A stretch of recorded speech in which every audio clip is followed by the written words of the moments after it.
గౌరవనీయులైన సిపి గారికి నమస్కారం. మరి మొన్న చెక్ డ్యామ్ దగ్గర మరి జరిగింది అందరికీ తెలిసిన విషయమే. మరి హూటాహూటీగా సాయంత్రం 6 నుంచి 7 గంటల సుమారులో మరి పావన్ గౌడ్ అనే టైం వచ్చింది. అక్కడికి వచ్చి బాంబ్ బ్లాస్ట్ అయింది. ఇది గౌరవ ముఖ్యమంత్రి గారే చేయించారు, కాంగ్రెస్ వాళ్ళే చేయించారని పక్కాగా చెప్పిపోయింది. మరి ఈ బాంబ్ బ్లాస్ట్కు ఆమెకి ఏమైనా సంబంధం ఉన్నదో మీరు ముఖ్యంగా డాటా తీయాలి. ఎందుకంటే మర్నాడు మరి తెల్లారి 8 గంటలకే కౌశిక్ రెడ్డి అక్కడికి పోయి అక్కడ ఏం చేసిండో కూడా మాకు తెలియాలి. ఎందుకంటే వీళ్ళిద్దరే బాంబ్ బ్లాస్ట్ అయింది అని చెప్పడం జరిగింది. మరి గౌరవ అధికారులు అందరూ వచ్చి కూడా చెప్పారు.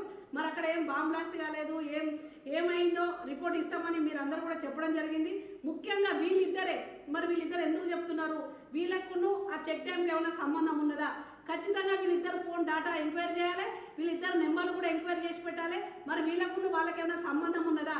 కాంగ్రెస్ ప్రభుత్వాన్ని మరి ఇలా బదనం చేసే కార్యక్రమంలో వీళ్ళిద్దరు తెలంగాణ అంతా తిరుగుతున్నారు. ముఖ్యంగా స్థానిక సంస్థల్లో మా మీద బురద చల్లే ప్రయత్నం జరుగుతుంది. ఇటువంటి వాళ్ళకు మళ్ళీ ఇంకొకసారి ఇటువంటి వీడియోలు పెట్టకుండా తగిన బుద్ధి చెప్పాలి, గుణపాఠం చెప్పాలి. తెలంగాణ రాష్ట్రం అంతా ఈ పాటి పిచ్చగానే తిరుగుతారు. ఎక్కడేమన్నా అయితే చాలు వీళ్ళిద్దరే కనబడతారు.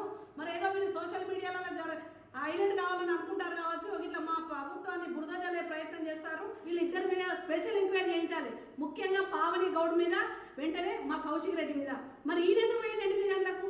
ఈయన ఫస్ట్ పోయి అక్కడంతా చూసుకొని వచ్చినాక సాయంత్రం మళ్ళీ అందరు ఎమ్మెల్యేల గారితో వీళ్ళతో పోయిండు.